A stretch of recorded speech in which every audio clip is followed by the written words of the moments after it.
Hi guys! Kamusta kayo? Today is February 10, 2021, 4 p.m. Hong Kong time.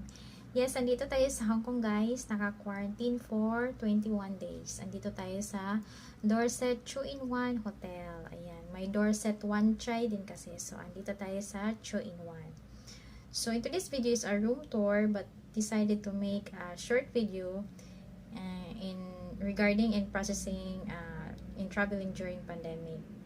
Traveling to Hong Kong during pandemic. Ayan. So, ano ba yung first na gagawin? Brief lang guys. Sa maalala ko lang din. Hindi naman in detail. So, para ma-picture out nyo lang kung ano ba yung mga gagawin, ano ba yung app na i-download. Ayan. Kunting kalaman. Kuya Kim. Yan. First thing to do is magsuswab test kayo 2 days before your flight. Kasi 72 hours lang yung validity ng swab test result nyo. And then, download na kayo ng Stay Home Safe na app. Blue yung color niyan. Ayan. May, lagay ko na lang dito. Ayan, may Chinese character. And then, before check-in, may bibigay yung, taga-airport sa inyo na maliit na papel.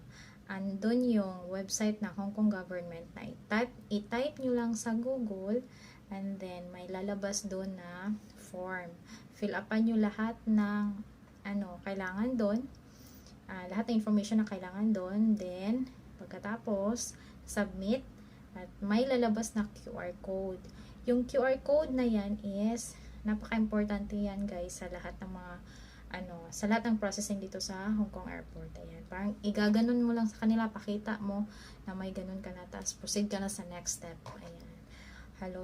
Almost ng step sa processing dito. Kaya gawin nyo na andyan pa kayo sa Manila Airport. At yung Hong Kong SIM card nyo, insert nyo na din kasi para hindi na kayo maabala kasi pinaparing din nila yan. Magsilbi din kasi yung contact number nyo while naka-quarantine kayo. And mahaba-habang hintayan din guys. Ayan, mga almost 4 hours din siguro dito sa Hong Kong Airport kayo maghintay sa swab test result nyo kasi isuswab pa kayo pagdating. At don't worry, may upuan naman, may naka-assign na number sa kung saan kayo uupo. At may food, may sandwich, may biscuit, water, and may blanket pa nga. Pwede niyong iuwi yung blanket. Kuha kayo kasi maganda talaga yung panlaban sa lamig. Sobrang lamig sa airport while naghintay kayo. And don't worry, mayroon namang bus. Pagkatapos ng lahat ng processing sa airport, may bus na maghatid sa inyo sa kanya-kanyang hotel kung saan kayo i-quarantine. Ayan. At kakabitan nila kayo nito, tracker to na Hong Kong government. Bawal lumabas ng room, lalo na tumakas kasi merong penalty na $25,000. Ayan. At 6 na buwan na kulong. Kaya ako sa inyo, pumirmi na lang. Ayan. Pwede naman tong basain kahit mag-shower kayo. Ayan. Ayan, pwede itong mabasa. At required din kayo na mag-monitor ng mga body temperature nyo while naka-quarantine kayo twice a day. Ayan. Bigyan naman nila kayo ng digital thermometer. Paano ba gamitin? Ayan. Pag lumabas yan, lagay nyo sa kilikili nyo. Pag tumunog, ayan na yung body temperature nyo. At huwag nyo kalimutan magdala nito. Ano ba to? Adapter para makapag-charge kayo. Adapter na may 3 power plug. Kasi lahat ng outlet dito sa Hong Kong ay may 3 socket. Ayan. Bili na kayo sa Shopee or sa Lazada. Ayan. Parang nasabi ko naman lahat guys. So, without further ado, let's begin our room tour. Tayo dito sa door. Nandito pala tayo sa 10th floor sa room 1015. Ayan. Malapit tayo sa fire exit. So, alam mo na. Ito yung door viewer. Pag may mag-doorbell, tapos gusto mong tingnan muna. And then, yung doorknob na napaka-smart kasi smart lock. Wala. At Ayan, buksan natin. Hanggang dito lang tayo, guys. Ayan, o. Diyan nila iniiwan yung mga pagkain.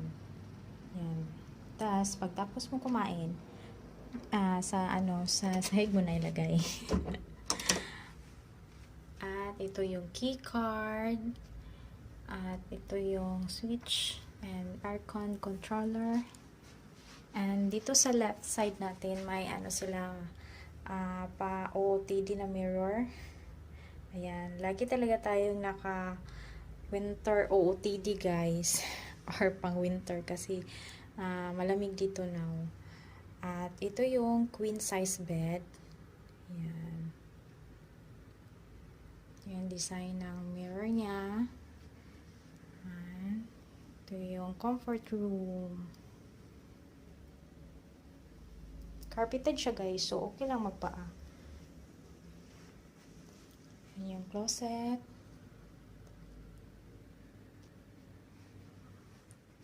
At may siya. Mini fridge siya dito, guys. Ayan. Pag di ko naubos, dyan ko nilagay yung mga pagkain. Ayan. Ito yung electric kettle. Skyflakes. Ayan, nagpiatos pa ako. Dala ko pa to sa Manila. Ayan.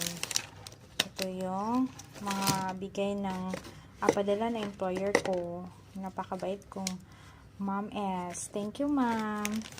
Ayan. Ito yung bigay ng hotel nung ika-13th day ko. Ayan. Dearest Misig Kalinos, cheer up. It's day 13. 8 days left. Ayan. Ang laman yun ay drinks, noodles, at saka may instant soup at chocolates. Ayan. Ito yung pinaka-paborito kong spot dito sa room. Ito ko na kumakain, nagbabasa, nanonood ng YouTube. Ayan. Kaya nagsiselfie. Ayan. Ito yung flat screen TV. Yan. Pagpasok nyo pala sa room, guys, first day, makikita nyo to. 21 bottles na agad. Nakalagay na dito. 10. Maliliit siya. Hindi siya kasya for 21 days. So, ang advice ng hotel is, kuha kayo dun sa, sa gripo ng water. Tapos, i-boil nyo lang. And then, palamigin nyo. Ayan, drinkable na siya. So, mas maganda, magdala kayo ng tumbler. Yan. Yan. Ito yung iniinom ko na sa labat. Every time parang may something sa ko. Sa lalamunan ko. O kaya, magsaswab ako a day before. Ayan. Ito yung salt na hiningi ko dito. Dala din ako ng tasa ko at saka kutsara, mga naipon kong toothpick. Ayan. Ito yung mga Tita Essentials. Ayan. May dala din pala akong Berocca, guys. Ayan. Maganda din yan. Ayan. Full pack na yung yan. Vitamins and minerals. Ayan. Ito, napakagamit talaga ito, guys. Padala to ng amo ko. Lip essence. Ayan. Ng Vaseline. Sobrang ganda. Ayan, moisturizer. Ayan, mga Tita Essentials, mga oil, efficacent, katingko. Ayan, alcohol. Ayan, mga anik-anik ko pa. Ayan, ito yung view sa labas, guys. Hindi naman sobrang malungkot kasi meron ka namang nakikitang nature. Ayan. Ayan, may view naman. Ayan, parang makulimlim dito kasi maulan kahapon pa. Ayan, ngayon parang bumuti na yung panahon. Ayan, diba? Parang hindi naman masyadong nakakalungkot. May, view ng nature. Ayan, sa baba.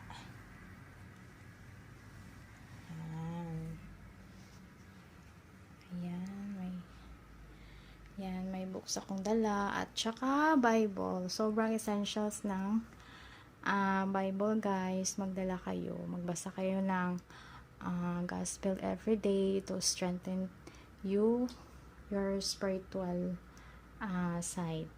Sobrang essential ng Bible everyday. Bible is must.